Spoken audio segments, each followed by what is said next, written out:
Welcome to Daily Art Day number 2875.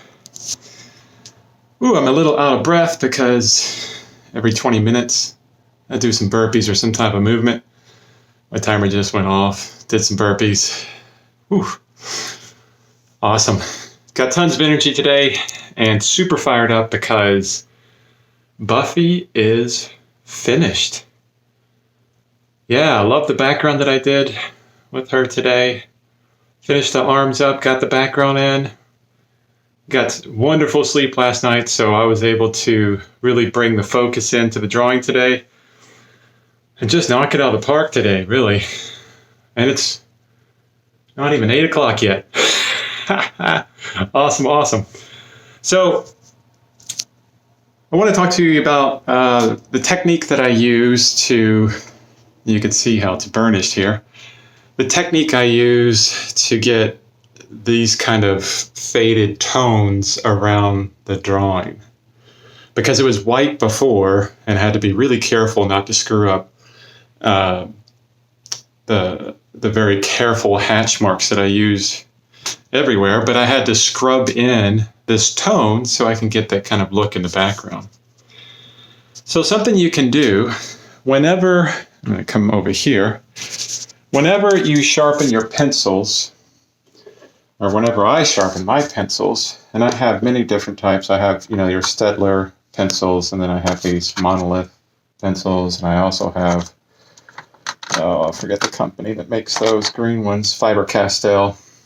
So whenever you sharpen these guys, and I use, this kind of sharpener for the monolith. I also use a knife to get rid of the wood. And I also use sandpaper to really get a fine point on there. But whenever you're sharpening, always have some container. I'm going to open this with one hand. It's going to be fun. Hopefully the graphite doesn't spray everywhere. Let me show you. Oh no, it's not open yet. Man, that's difficult. So whenever I try and sharpen, I do it over this container and collect the graphite. I actually do it for my charcoal pencils too. So I have a whole other bucket, little tiny bucket of charcoal shavings. So this allows you to use those shavings to do all kinds of different effects and things like that. You can save them rather than them actually going to waste because, when you sharpen the pencils as much as I do, I would say a good 50% of the pencil doesn't even hit the drawing. And another good reason for this is, we can reuse plastic. There's some low-fat cottage cheese that we had years ago. We don't really have cow's milk anymore.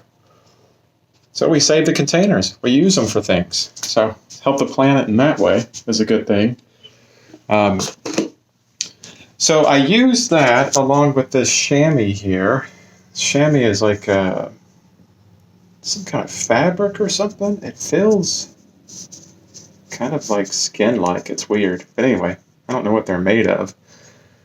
But they're perfect for, getting a tone on the paper as you see here. And what I would do is put some graphite on this page. So this is, I actually drew over it, but this is my newsprint, and I would throw the graphite on here and then burnish it a little bit to get it a very smooth tone, because if you just put graphite right on your drawing, it's going to be these little tiny, I can't show you, I put it up. It's going to be these little tiny shavings, and it's going to make circular marks with those shavings as you go through. So you have to kind of burnish them down a little bit, kind of crush them down a little bit, and then move to your drawing. So I did that. You can see, and this chamois holds a lot of tone. I didn't even add graphite to it, but from earlier, you can see I can just add a tone with it. So that's what I did with the outside of Buffy.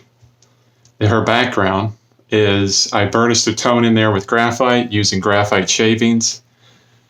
And then I came back in with a kneadable eraser to make a kind of ethereal religious kind of glow behind her head.